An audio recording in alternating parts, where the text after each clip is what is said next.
back to TV Judge Bulldogs. Some may know me, but for those who don't, my name is Ted Hyngstrom. It's been a good start to this new year.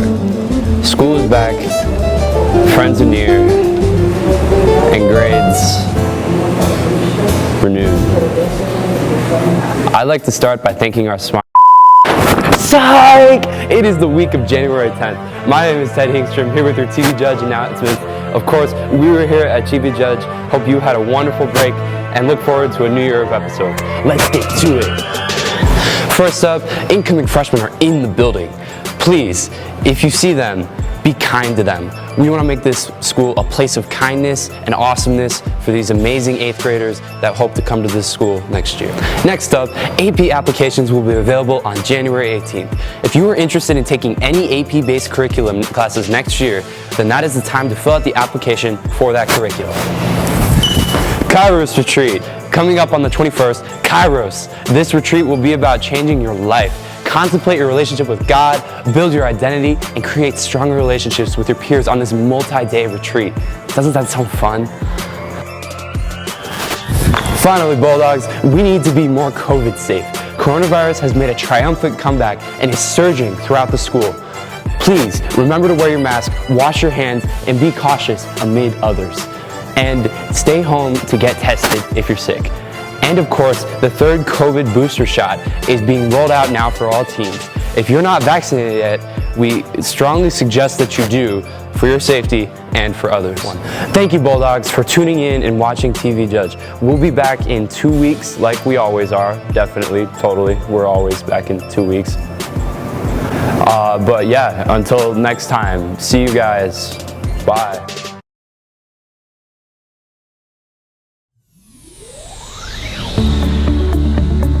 Entertaining. Throwback. Hardworking.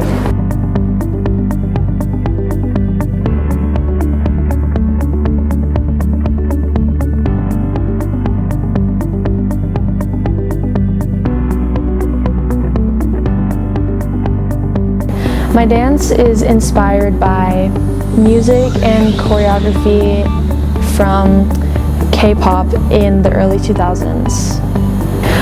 I started choreographing this dance pretty early on because I've wanted to do a piece like this for a while, and I have 7 dancers, and I worked with some of them to take into account their feedback in my dance as well. My dance relates to the theme X's and O's because the first song I choreographed to was released in 2010 and the second song was released around 2011. The 2000s and 2010s was an iconic time for the Korean pop music industry because that's when it started to take traction around the world, and there were some really amazing songs and choreography released around that time, and I wanted to make a dance inspired by that art.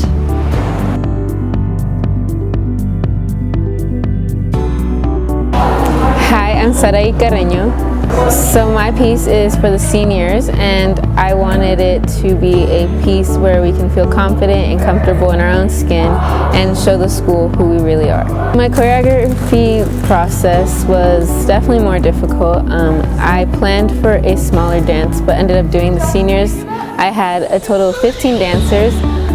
It's been a lot of fun. Everyone has been pretty good sport about it, and working with all of them has just really made us all appreciate our time here at Judge as seniors.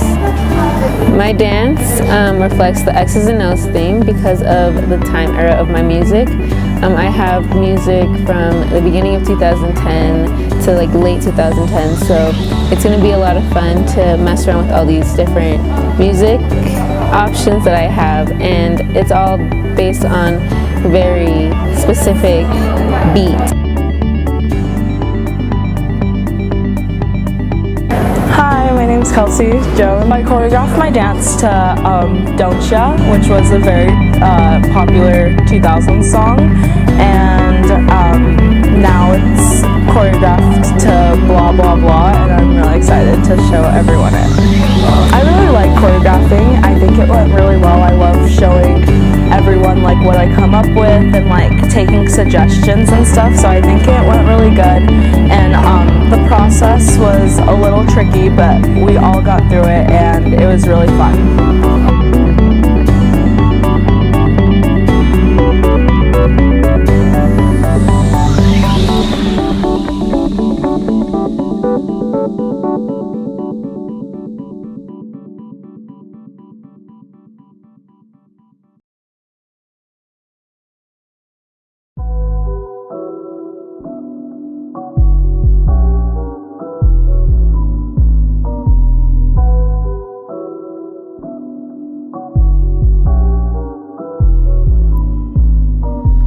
Welcome all powder hounds and shredders. The 2021-2022 ski season is upon us.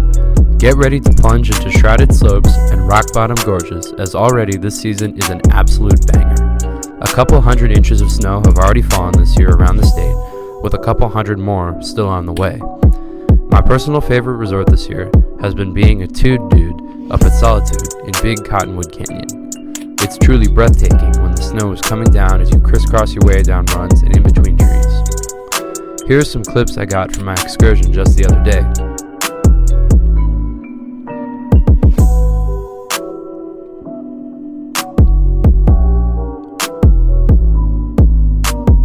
Crazy.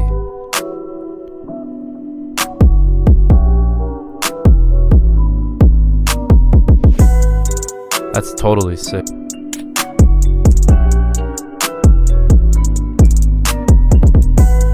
Pop off, man.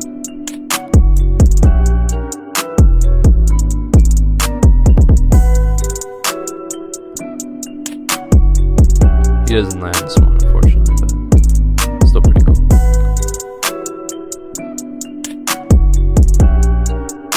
That's just insane. This is a hype season, and I hope to see you all out there covering it up on the slopes.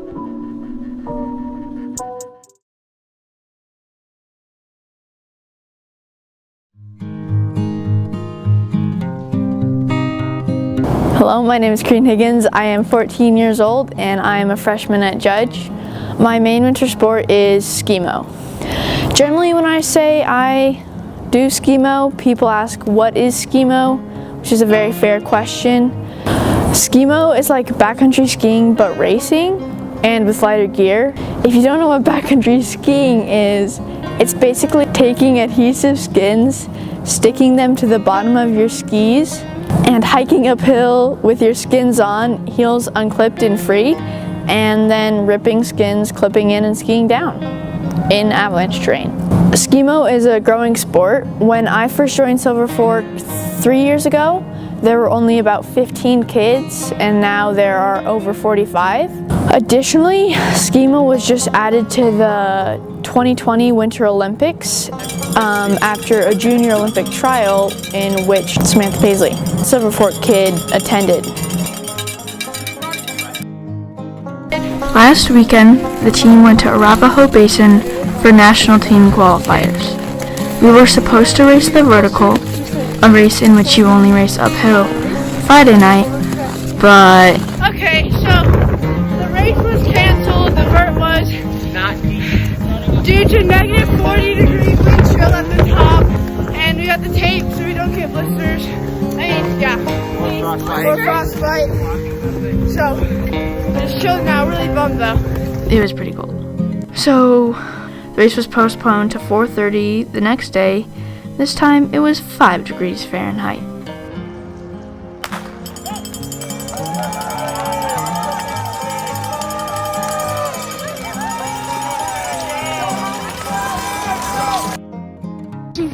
Alright, Corinne, keep it up. Right here. Alright, Corinne, up and around the corner, guys. 300 more feet. You got this. Right here. 1600 vert, about 30 minutes. I started my watch about 100 feet late, but yeah, here we're at top of the vertical. There was some swing dancing before podiums, then much needed sleep. The next day, we got up at 5:15 to race the individual, which is the endurance race, and it went pretty well.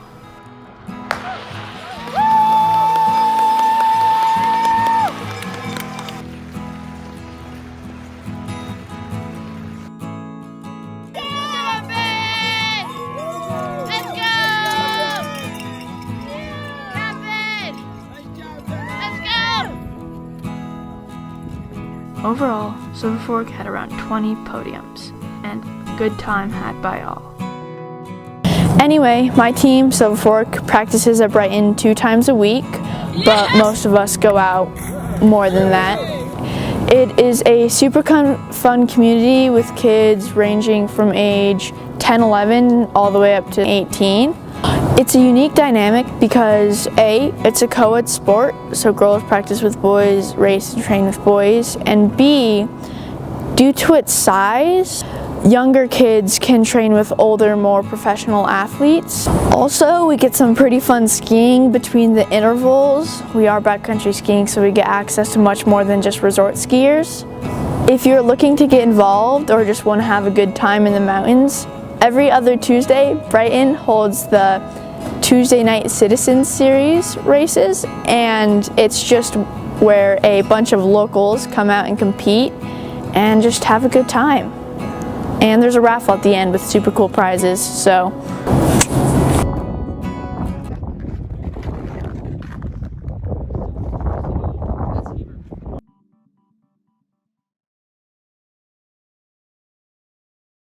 Jean Hill, I'm the Director of the Office of Life, Justice, and Peace for the Catholic Diocese of Salt Lake City.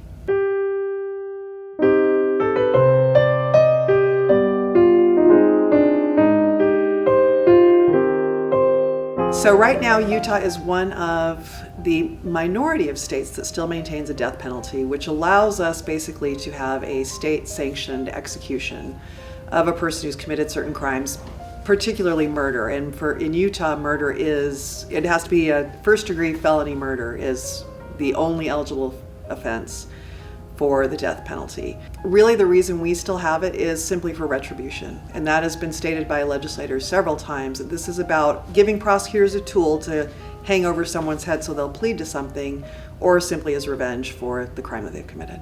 So I've been involved in trying to abolish the death penalty for several years now. We've had a few different legislative sessions where we've actually had bills go through, or attempt to go through the legislature to end the death penalty in the state.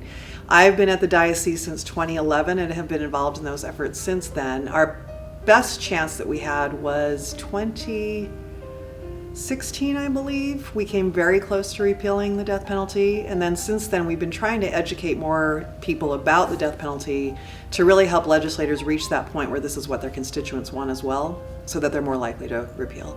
So right now we do have a bill that would eliminate the death penalty from state statute, and in its place it would add another sentence that prosecutors could pursue, and that would be a 45 to life sentence, 45 years to life. So right now we have 20 years to life, life without parole, and capital punishment. The sponsor of this bill is a well-respected attorney. He doesn't typically run bills that he knows the body is absolutely going to oppose. And there is a lot of momentum. A lot of conservative groups in particular have really started to see that, if we claim we don't trust government with things like vaccines, why on earth would we trust government to kill people? And there is that moral argument that's finally getting some sway in the state that we respect every life, and every life has value. And since every person is created in the image and likeness of God, we don't have any right to take away someone's chance to reconcile themselves back to the God that they've abandoned if they've committed that murder. But they always have that opportunity for redemption, and so why on earth would we take that away from them arbitrarily through the process of a state execution?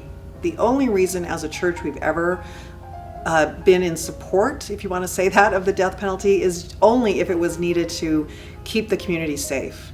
So in places where they don't have a prison system, where it was the only way you could make sure a person wouldn't go out and commit more murders, it made sense. We are not in that position in any way, shape, or form anymore. So as a church, and as a church that does firmly believe that every life deserves dignity and every life should be preserved from conception to natural death, state execution is not a natural death, and so we are big proponents against this kind of an execution. There have been so many studies on the death penalty, and the more that the real data has come out about it, it's really appealed to both sides. So, on the liberal side, it was always sort of this is a moral issue, more so. On the conservative side, though, seeing the costs of implementing a death penalty and seeing, again, that idea that government shouldn't be allowed to execute its citizens is really starting to have some sway. And I think it is because we've seen now, we have so many cases of people actually exonerated on death row, and not exonerated because of a technicality, but actually found innocent. So there's been 176, I believe, exonerations that were innocence-based.